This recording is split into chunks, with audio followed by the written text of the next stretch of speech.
Pucuk dicinta, ulam pun tiba. Mungkin itu ungkapan yang gambarkan hati penyanyi Vicky Su saat ini. Cukup lama geluti profesi sebagai perancang sepatu, siapa yang mengira sepatu hasil kreasi tangan Vicky Su dapatkan kesempatan untuk diperagakan dalam sebuah ajang fashion di negeri Paman Sam. Berkolaborasi dengan desainer Indonesia ternama bernama Diana, 10 pasang sepatu milik Vicky akan melangkah cantik dan berpadu padan senada seirama dengan busana di panggung peragaan berkelas dunia. Seolah tak mau sia-siakan kesempatan langka yang menghampiri dirinya, Vicky Su mengaku ragam persiapan dilakukan untuk lancarkan show sepatu perdananya di kota New York. Seperti apa persiapan yang dilakukannya? Kepada kamera Cumi Cam, Vicky bercerita. Memang sudah disounding untuk ada acara Couture Fashion Week di New York, dan kebetulan berkolaborasi dengan kakak Diana dan Couture yang memang sudah kenal dan sudah cukup kenal, dan saya juga sangat mengagumi karyanya, desainnya, karena terbilang sangat unik dan berbeda, karena biasanya di setiap desainnya dia mengaplikasikan bordiran dengan sangat cantik dan seperti lukisan yang sangat indah kalau menurut aku. Jadi memang tidak mungkin tidak mengagumi karya seorang karya. Yang dipersiapin pastinya sepatunya gitu, desain, dan itu harus benar-benar aku pelajari, karena ketika aku mau mulai proses sepatu, bajunya itu sendiri juga masih belum jadi. Jadi bajunya itu baru sekedar desain, sketch, dan aku coba tanya ini warnanya kira-kira apa, jadi aku ada gambaran kira-kira material apa yang akan aku pakai, desainnya seperti apa, dan itu kita berkomunikasi walaupun nggak meet up langsung by chat gitu, tapi alhamdulillah ketika hari aku melihat bajunya semuanya masuk, cocok gitu, dan insya Allah bisa menunjang, bisa saling menunjang lah semuanya.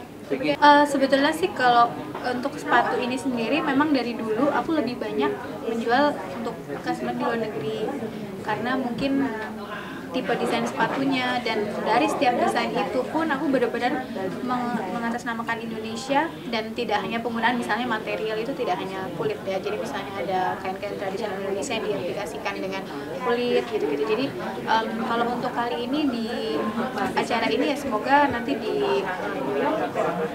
bisa diterima juga untuk brand akunya, karena kalau sepatunya mungkin udah terbang duluan ke sana karena cukup banyak juga customer, tapi kan untuk mengadakan show langsung di sananya belum pernah, jadi ini benar-benar perdana.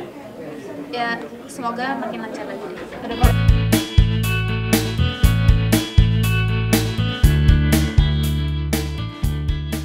Belum menjamurnya perancang sepatu di tanah air membuat Vicky tertarik untuk geluti bidang mendesain alas kaki ini. Karena sebagian besar konsumennya tersebar di luar Indonesia, maka jadilah Vicky jadikan sepatunya gerbang pengenalan budaya bangsa. Tak hanya berikan sentuhan khas Indonesia di setiap karya yang diciptakan, rupanya Vicky punya destinasi menarik untuk suburkan inspirasi merancang sebuah sepatu.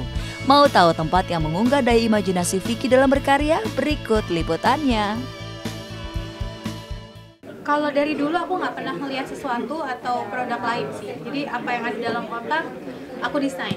Biasanya inspirasinya bisa berasal dari lagu, film, atau karena aku seorang traveler dan pekerjaanku yang alhamdulillah sebagai seorang musisi mengharuskan aku untuk traveling, jadi banyak sekali inspirasi dari mungkin tempat-tempat wisata, karena aku hobi banget berkunjung ke tempat wisata kayak museum, peninggalan sejarah, dimanapun itu pasti destinasi yang aku cari, dan dari situ tuh banyak banget inspirasinya. Belum kalau kita sebagai orang Indonesia sangat beruntung karena di setiap daerah kita punya keunikan masing-masing, adat masing-masing, kain tradisional masing-masing yang benar-benar bisa dieksplor dan diperkenalkan ke negara lain.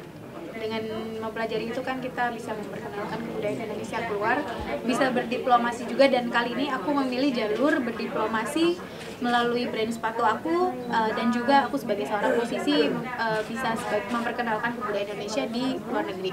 Salah satunya ketika aku desain sepatu yaitu selalu memasukkan unsur-unsur Indonesia, dan ketika misalnya ketika saya tidak menggunakan kain tradisional Indonesia pun, setiap sepatu itu ada desain, nama desainnya, dan nama desainnya itu rata-rata misalnya nama-nama tradisional. Contoh ada desain sepatu yang namanya Sasi Kirana, ada desain sepatu yang namanya Sri Lestari gitu. Jadi biar familiar lah dengan budaya Indonesia. Bila Vicky Su begitu senang merancang sepatu, maka kabarnya Ajun Prawira begitu senang bisa berdekatan dengan Alexa Ki. Mengapa demikian? Simak kisah lengkapnya hanya di Cumi Camp.